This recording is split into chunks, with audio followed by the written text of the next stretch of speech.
Hello, नमस्कार, स्वागत आहे तुमचं आपल्या चॅनलवर। तर आज आपण बनवणार आहोत टूटी फ्रूटीचा केक बनवणार आहे। तर हा जो केक आहे याचं जे बॅटर आहे ते एक वेगळ्या पद्धतीने बनवणार आहे। तर ते मिक्सरमध्ये बनवणार आहे। तर कशा पद्धतीने ते बनवणार, काय करणार ते आज आपण या व्हिडिओमध्ये बघणार आहे। तर ॲज युजुअल जसं की मला केक बनवता येत नाही हे मी तुम्हाला अगोदर सांगितलंय पहिल्या व्हिडिओमध्ये। तर आजचा जो केक आहे तो शुभांगीच बनवणार आहे, कारण मला येतच नाही। तर आपण पहिला बघितला होता कुकर मधला, पहिला केक कुठला होता आपला? कुकर, मार्बल केक होता पहिला। तर आजचा जो केक असणार आहे तो टूटी फ्रूटीचा केक असेल आणि तो वेगळ्या शेप मध्ये पण असेल थोडा। तर आजचा जो केक आहे तो शुभांगीच बनवेल। तर चला आता आपण याची रेसिपी बघूया। आता याच्यामध्ये तेल टाकलंय आपण, तेलाने आपण याला ग्रीस करून घेऊया। आता आपल्याकडे बटर पेपर नाहीये, तर त्याच्यासाठी आपण काय वापरणार आहे, तर हा आपला ड्रॉइंग पेपर आहे पतलावाला, जो झेरॉक्स पेपर असतो ना प्रिंट आउटचा, तो आम्ही ह्या हार्ट शेपचा तो कापून घेतला आहे आणि त्याला असं तिथं सेट केला। आता सेट केल्यानंतर वरती आपण याच्यावर तेलाने परत ग्रीस करूया, कारण म्हणजे त्या पेपरला पण आपला केक चिटकला नाही पाहिजे असं।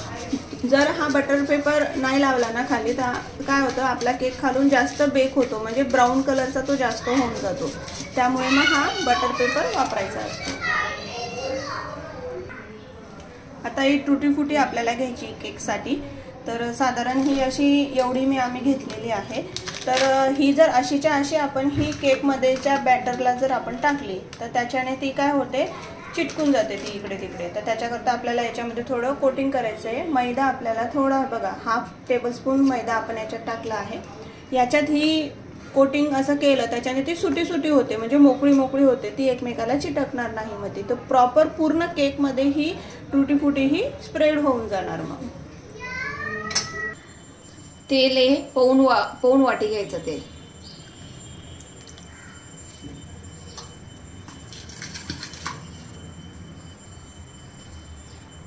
दोन वाटी मैद्याला पाऊण वाटी साखर घ्यायची, पिठी साखर। आता हे जे मिश्रण आहे साखर आणि तेलाचं ते आपल्याला मिक्सर मधून फिरवून घ्यायचं आहे। आता हे बॅटर आपण हाताने नाही फिरवणार आहे पातेलीमध्ये, तर हे आपल्याला मिक्सर मध्ये आपल्याला ग्राइंड करायचं आहे।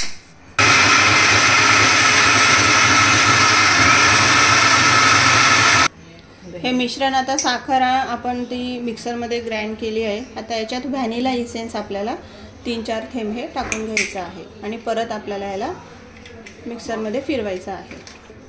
आता 1.5 वाटी मैदा आपण याच्यामध्ये टाकून घेऊयात। आता हे मैद्याचं मिश्रण आहे हे थोडं घट्ट झालंय, तर आता याच्यामध्ये आपण दूध टाकूया। साधारण 1 वाटी दूध याला लागणार आहे, पण हळूहळू आपण याच्यात हे टाकून घेऊया। आता बाकीचा मैदा आपण टाकलाय, अर्धा वाटी बाकी होता, आणि दूध पण आपण याच्यात आता टाकून घेऊया। या पद्धतीने हे मिश्रण बनतं। आता याला आपल्याला मिक्सरच्या बाउलमधून दुसरीकडे ट्रान्सफर करून घ्यायचं आहे। आता यामध्ये आपण बेकिंग पावडर टाकतोय 1 चमचा आणि बेकिंग सोडा टाकणार आहे 1/4 स्पून, म्हणजे अर्धा चमच्याच्या कमी, अर्धा चमचापेक्षा कमी आपण बेकिंग सोडा टाकणार आहोत। आता याच्यामध्ये लिंबू पिळते, हा सगळ्यात शेवटी आपल्याला पिळायचा आहे। किती, अर्धा लिंबू? हां, अर्धा लिंबू आपण याच्यात टाकतोय। आता याच्यामध्ये आपण दहीचा पण वापर करू शकतो। आता माझ्याकडे दही अवेलेबल नव्हतं म्हणून मग मी यामध्ये लिंबू टाकला आहे। दही किंवा ॲपल सायडर व्हिनेगर आपण टाकू शकतो याच्यामध्ये। आणि एक गोष्ट रेकॉर्ड करायची राहिली आमची, याच्यामध्ये अर्धा वाटी संत्र्याचा ज्यूसही टाकलेला आहे, तो एक फ्लेवरसाठी आपण तो टाकला आहे। ऑरेंज असू द्या किंवा संत्री असू द्या, तुमच्याकडे जे अवेलेबल असेल ते तुम्ही, त्याचा ज्यूस अर्धा वाटी हा ज्यूस मी याच्यात टाकला आहे। तो एक फ्लेवर येणार, म्हणजे ब्रिटानियाचा असा तो बिस्किट आपल्याला लागतं ना, त्या पद्धतीने त्याचा तो फ्लेवर येणार। तर तुम्ही याच्यात ॲपल सायडर व्हिनेगर किंवा दहीचा वापर करू शकता। त्यानंतर आता हे लास्टला आपल्याला याच्यामध्ये टूटी फ्रूटी ही टाकायची आहे। तर बघा, मैदा टाकल्यामुळे ती अशी खाली तळाला जाऊन नाही बसणार ती, तर ती सगळे पूर्ण हे व्यवस्थित आपलं सगळीकडेही लागणार केकला। तर आता आपल्याला याला आपलं जे केकचं पात्र आहे त्याच्यामध्ये आपल्याला पोअर करून घ्यायचं आहे। तर आता पुअर केल्यानंतर पण नुसतं असंच करून द्यायचं असं नाही आहे. पूर्ण आपल्याला हे मिश्रण टाकल्यानंतर त्या केकच्या पात्राला आपल्याला थोडंसं टॅप करायचं आहे, ज्याच्याने ते पूर्ण व्यवस्थित बसेल असं. हे बघा,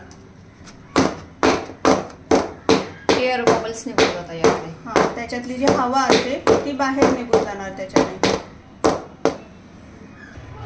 आता हे मोठं असं पातेलं इथं घेतलंय, रिंग टाकली आहे, ते पातेलं प्रीहीट केलेलं आहे आणि त्यामध्ये मग आता आपण हे केकचं पात्र आपण त्याच्यात ठेवूया. हे बघा, आता हे केकचं पात्र आपण याच्यात टाकलंय, त्याला आपण आता झाकून घेऊया. झाकणही व्यवस्थित लावायचं आहे.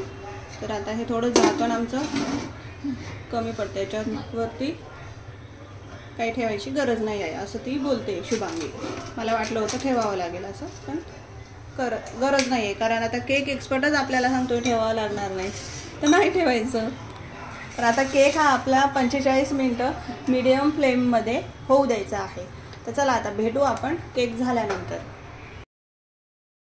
आता हा केक 45 मिनटं बेक करून झालेला आहे. त्यानंतर याला आम्ही रूम टेम्परेचरवर थंड करून घेतला आहे आणि त्यानंतर मग सुरीच्या साहाय्याने साईडने याच्याकडे आपल्याला मोकळ्या करून घ्यायच्या आहेत आणि मग याला आपल्याला इझिली हा बाहेर निघतो.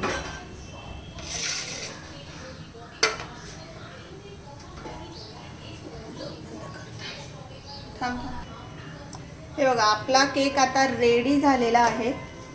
मस्त, किती छान असा दिसतोय, स्पॉन्जी स्पॉन्जी दिसतोय मस्त. तर आता हे बटर पेपर लावल्याने बघा खाली आपलं जे पॉट आहे केकचं त्याला अजिबात तो चिटकला नाही. केक पण नाही तसा. हे बघा, केकही किती सॉफ्ट होतो, छान दिसतोय मस्त. हार्ट खूप सॉफ्ट आहे.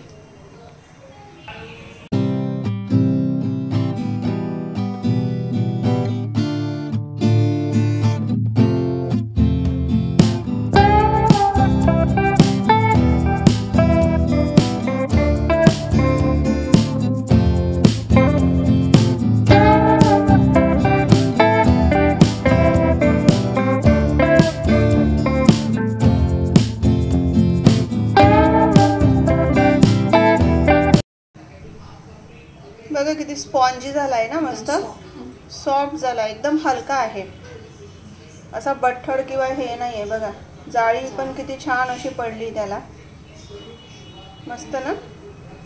कलर काय मस्त आलाय, बघूनच असं तोंडाला पाणी सुटतंय. ही बघा, चेरी पण आहे इकडे, मस्त आहे. तुम्हाला हा केकचा व्हिडिओ आवडला असेल तर व्हिडिओला लाईक करा, कमेंट करा आणि तुमच्या फ्रेंड आणि फॅमिलीसोबत हा व्हिडिओ नक्की शेअर करा. तर चला भेटूया पुढच्याच अशा एका नवीन व्हिडिओसोबत. तोपर्यंत तुम्हा सगळ्यांना टाटा बाय बाय.